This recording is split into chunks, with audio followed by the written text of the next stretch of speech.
This is Waldemar Januszczak, art critic, producer and presenter of documentaries, and this is Perspective, part of the Little Dot Studios network.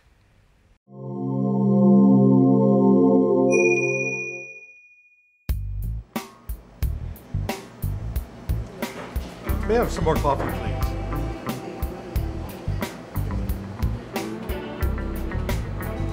Hey! Oh, I'm sorry. I wasn't paying attention.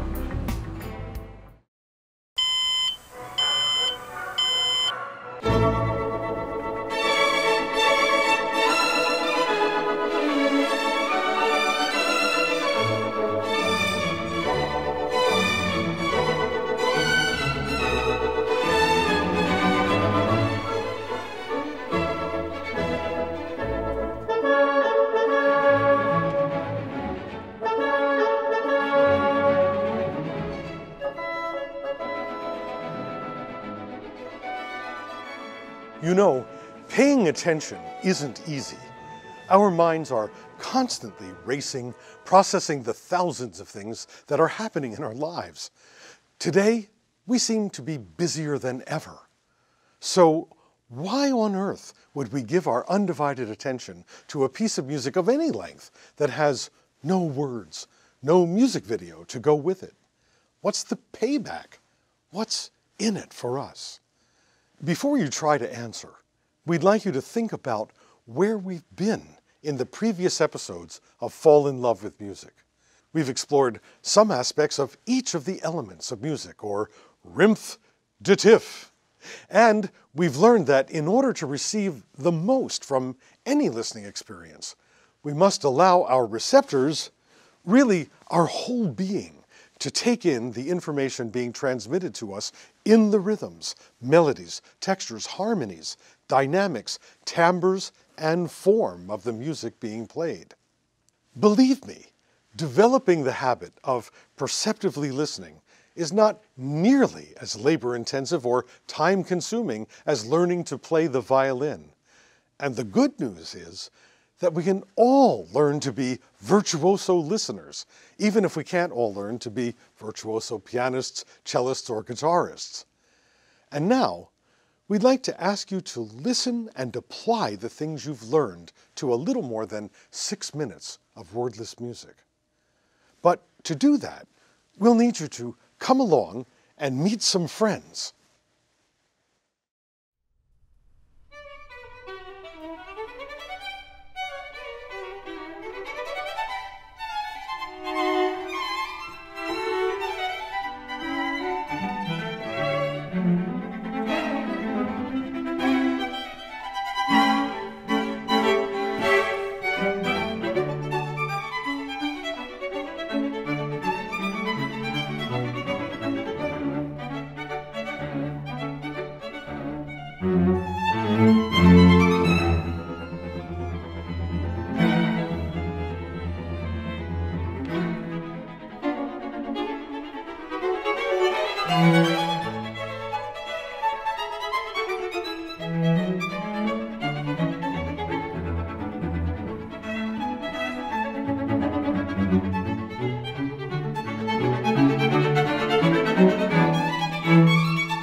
In the last two episodes of our series on listening, we'd like to use some of the aspects of music we've explored throughout this series to take a look inside one complete movement or chapter of music. In this case, a movement by Ludwig van Beethoven.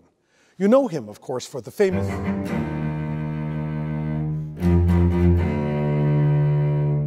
Exactly, thank you. The Amphion Quartet just played the last movement of Beethoven's String Quartet, Opus 18, number 3. As we've mentioned, composers always have a recipe in mind when they set about creating a movement of music. And the specific recipe Beethoven used for this music was one that was already time-tested when he began to bloom as a young composer. The recipe is called Sonata Form. And other composers whose careers flourished before Beethoven, individuals such as Wolfgang Amadeus Mozart and Franz Joseph Haydn, had experimented with and perfected this recipe. It's really an extended version of an old favorite we've encountered before, ABA. Composers and listeners alike have loved this recipe for centuries. And why? Because it always feels so right to come back where you started after being away for a while. Ternary, or ABA form, is a recipe that starts in your home, then you go away for a while, and come back home again. It always feels good to come home, at least most of the time. In the hands of composers like Beethoven, the two bookends of sonata form, the A sections, are expanded to have an ordered group of component parts. Sometimes there's an introduction. That's an optional item. But there's always a first theme, which for this particular Beethoven movement sounds like this.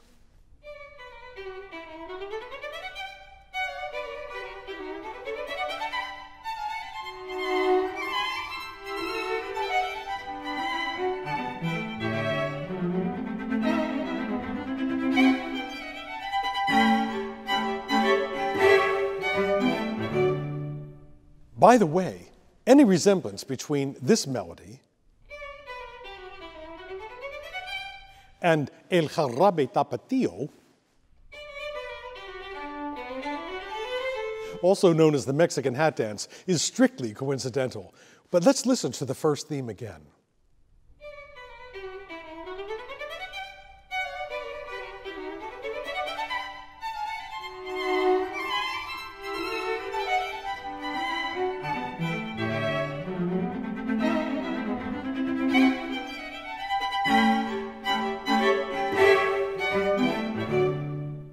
If there's smoke, there's fire, and if there's a first theme, there's probably a second theme. Here it is.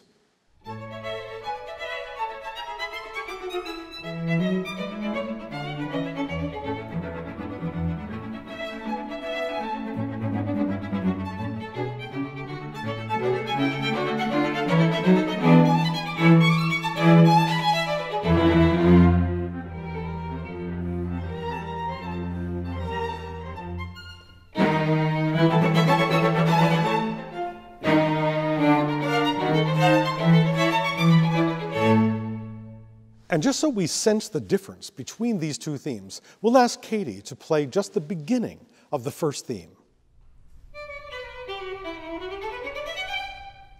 And the beginning of the second theme.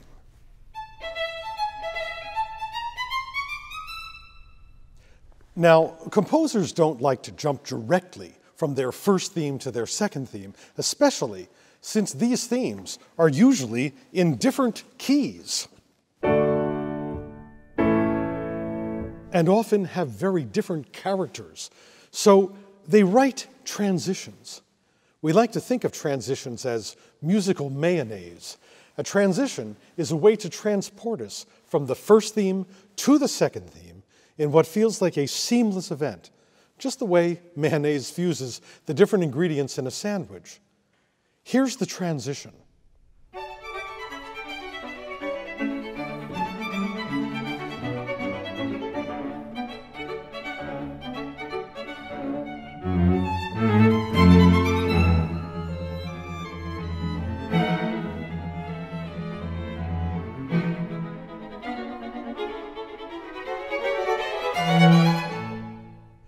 To help keep all this straight in our minds, Katie will once again play the essence of the first theme. The transition. And now the second theme.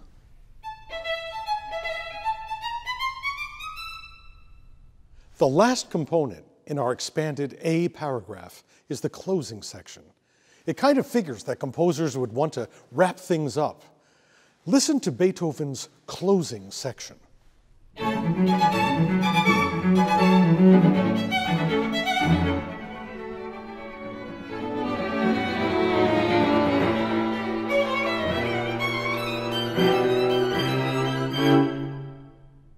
Once again, Katie will play for us the condensed versions of these four components. The first theme, the transition, the second theme,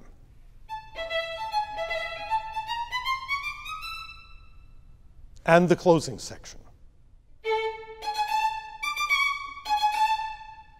Now, let's listen to the full quartet play the first theme, transition, second theme, and closing section, all the component parts of the exposition.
So, what do you think all this tells us about Beethoven?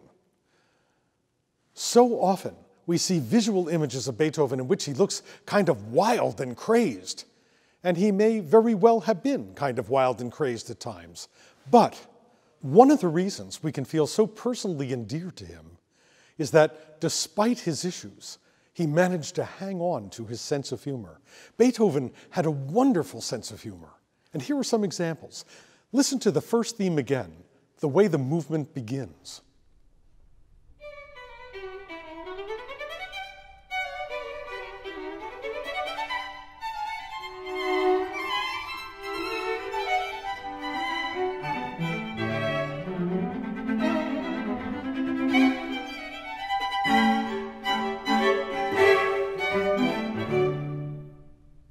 It's so playful. And did you notice the unexpected rhythmic accent toward the end? Syncopation, as we call it. Listen again.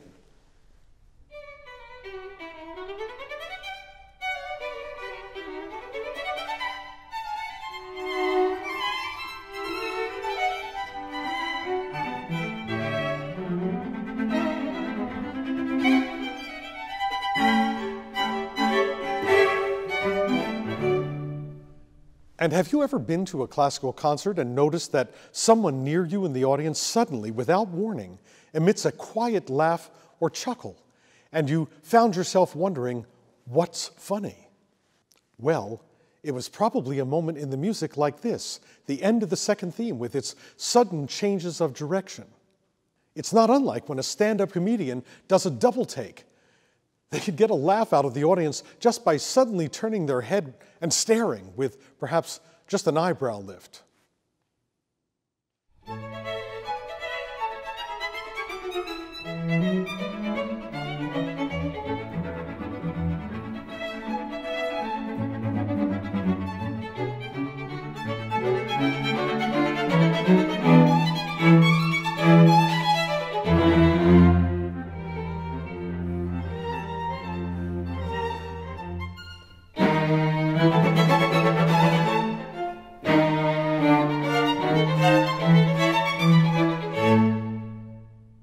The A section of a sonata form movement has a formal musical name, the Exposition. And it was common practice during Beethoven's lifetime to repeat the Exposition.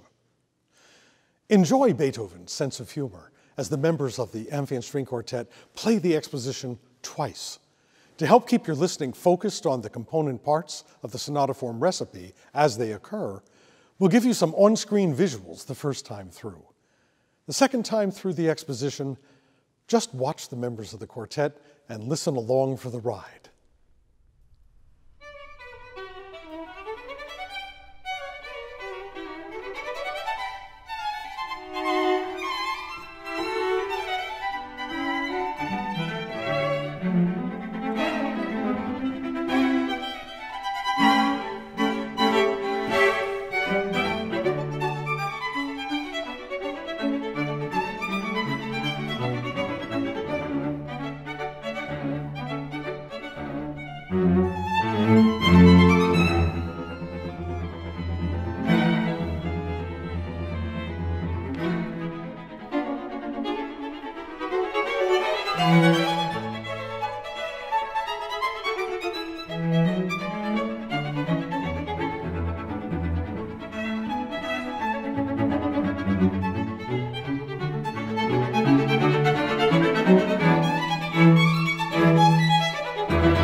So what do composers do in the next large section, B, in our expanded ABA scheme? In this middle section, known as the development, composers alter or develop musical themes presented in the exposition. But you'll have to wait to join us next time to find out how Beethoven played around with his exposition themes. Between now and then, you might like to think about what you would do to change this theme.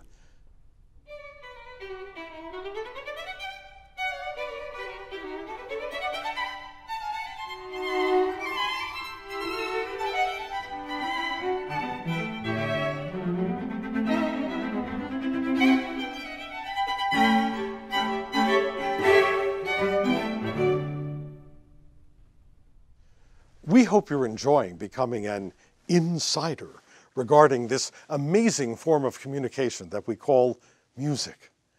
As invisible as those sound waves are to the eye, we know that they are incredibly powerful in their ability to touch our hearts, to move us.